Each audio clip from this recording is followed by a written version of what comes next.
We begin in China tonight, where Beijing is reacting positively to the Canadian government's approval of a controversial $15 billion takeover of a Calgary-based energy giant. On Friday night, Ottawa gave the deal its official blessing, but not before outlining misgivings over any future acquisitions of Canadian assets by foreign state-owned companies. Our Asia correspondent Paul Johnson has the latest. Paul? Robin, Chinese officials say they're delighted by the news. And the head of the Canada-China Business Council here in Beijing today told me they support this. He thinks this will be good for Canadians. Employees of the China National Offshore Oil Corporation woke up this morning to find they'd made history, that their company has scored the biggest overseas takeover in modern Chinese history. And it may be unique.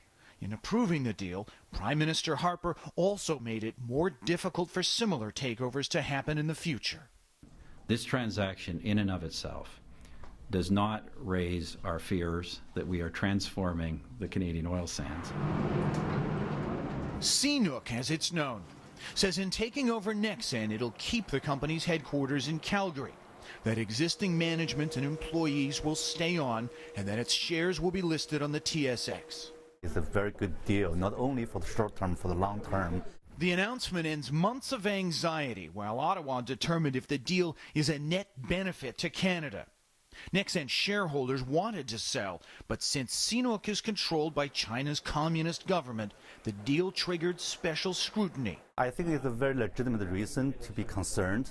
And first of all, it's a state-owned company, so you have to deal with not free market enterprise. That is one concern we have. And also, the company is controlled by Chinese government, so which is not a free market economy. And it's also a monopoly. And it's not completely over yet. Because Nexen has operations in the U.S., Washington, D.C. will have to sign off. And already, some voices there say it should be blocked. And one important thing to remember, this deal does not mean that all of the oil that Nexen produces is going to be shipped here to China. Presumably, this product will be sold on the global market.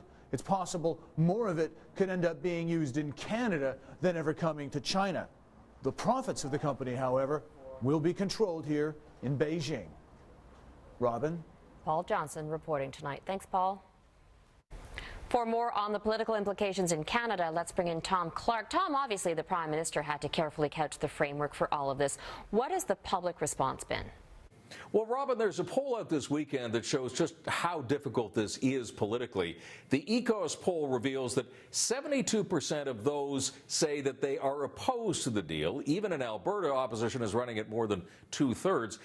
And the opposition isn't just from the left, it's also from the Conservative base. And so Harper essentially had to craft a Canadian compromise. Yes to this deal, but no to future deals. He avoided a showdown with China while assuring his base that he'll never do this again.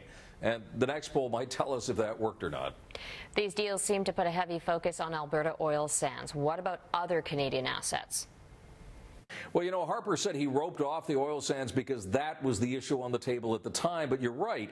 What about shale gas in British Columbia, hydro in eastern Canada? What would happen, for instance, if the Chinese government, through one of its SOEs, made a bid for RIM, which is clearly a strategic asset for this country? The new rules wouldn't stop that or any other strategic takeover, but the government has some pretty broad powers. And as long as the public mood is against Chinese takeovers, those powers would probably be used.